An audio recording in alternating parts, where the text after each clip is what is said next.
This election season, 93 school board seats are up for grabs across Kern County. A big topic for many of the candidates looking to fill them is parental rights.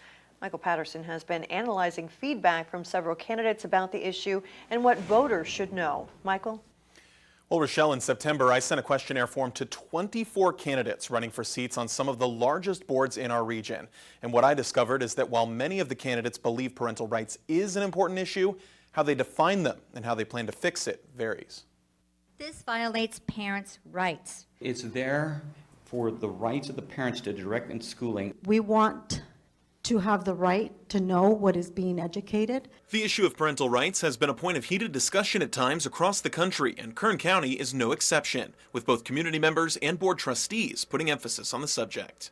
I think I had a different perception of it as the way I think it's being termed now, the way we see it on social media, on the mainstream news.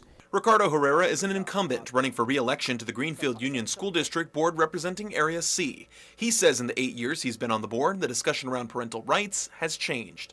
Parents have a right, there you go, a right to say, you know what, we should have a great teachers, educators, a great principal, great curriculum at East High and Highland, not just Frontier and Liberty. That's the old school way that I used to see parents' rights. What you're seeing now is just red meat for the base. Herrera believes the dialogue has shifted away from school outcomes to social issues, what some call the culture war.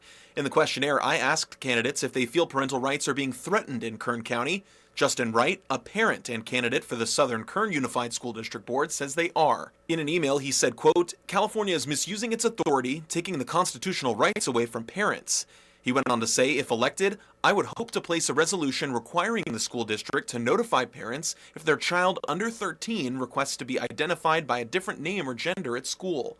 While working with the other elected board members of the district, I would hope we could all seek the protection of parental rights.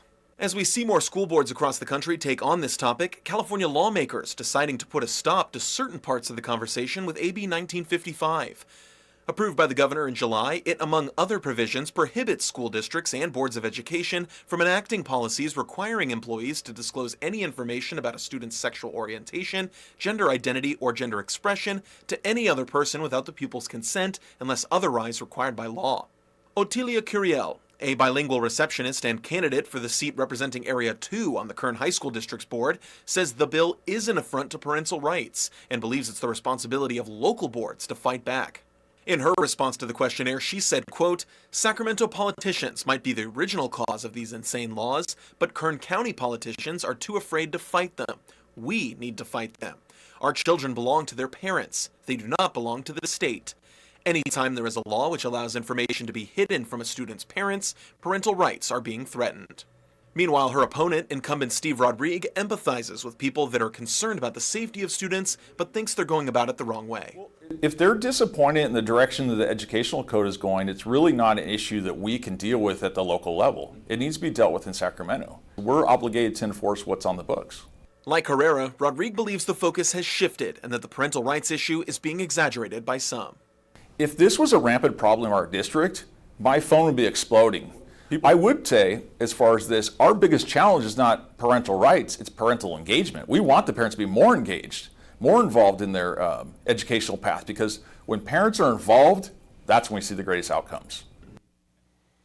And like I mentioned, this questionnaire was sent to several candidates, and not all responses were able to be included in this video package.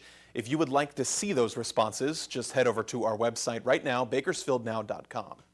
In studio, Michael Patterson, Eyewitness News. Hi, I'm Rochelle Murcia with Eyewitness News Bakersfield Now on YouTube. Thank you for checking out our YouTube channel where we have tons of great content to choose from. While you're here, go ahead and click on the subscribe button right there. That way you can stay up to date on all the things related within Kern County. Thanks for watching.